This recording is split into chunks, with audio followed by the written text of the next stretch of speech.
And for the benefit of our viewers who are not familiar with the different economic ideologies that we are discussing today, what's the difference between left-leaning policies and right-leaning policies? Great. I think it is not something that gets talked about often enough True. in clear terms. So let me just start out by saying, in my opinion, I've studied political science. Yes. Every country needs a left and a right. It's your own muscles. If you pull a muscle with your bicep, you are lifting something. At the same time, you are resisting. The other muscle is resisting. Yes. If you want to close a door quietly, you use two hands, one to push and one to pull. 100%. You need a left to push and a right to pull, or a right to push and a left to pull. But in what directions are they pulling? Traditionally, where the phrase came from, the left was pulling for more government spending. The right was pulling for less government spending. The left pulls for more laws to interfere, to protect. The right pushes for less laws, for more freedom, for more room to maneuver. So the simplest way to think about it is tax. Should you increase tax or decrease tax?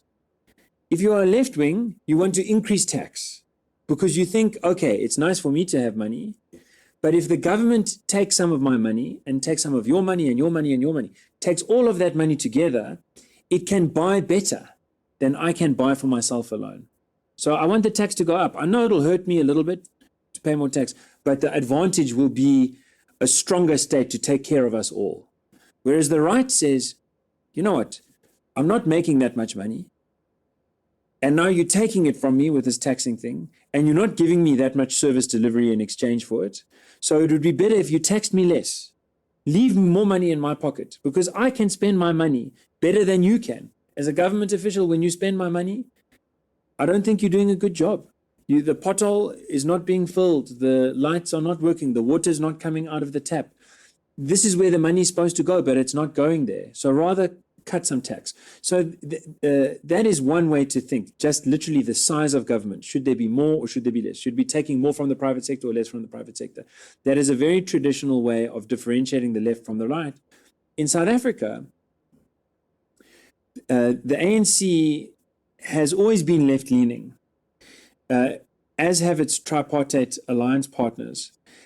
And so too have been almost every other political party on the issue of taxes.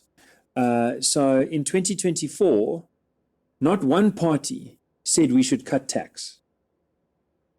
Not one party said, you know what, the tax is too high in this country, given the service delivery, which is unusual. If you look in middle economies like Mexico, like Brazil, India, countries that are a lot like South Africa. India is poorer than South Africa, but has huge inequality, this kind of thing. In those countries, whenever they have an election, one side is saying more tax, one side is saying less tax.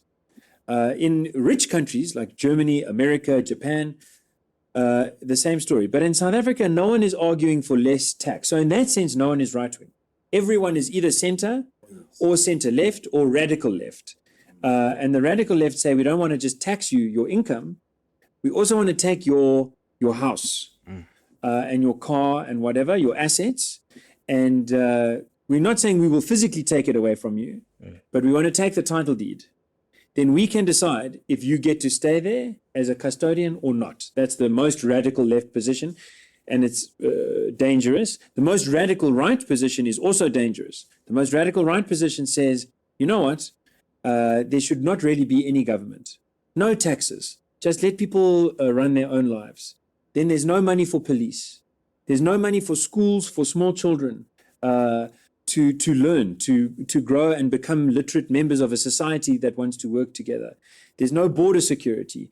There's no roads. There's no hospitals for people that are sick and dying to be treated. The radical right and the radical left are very extreme and very noisy. And in between that, there's this challenge to find a good balance. And I think South Africa has not succeeded in finding a good balance, but at least that is a sense of what is the challenge.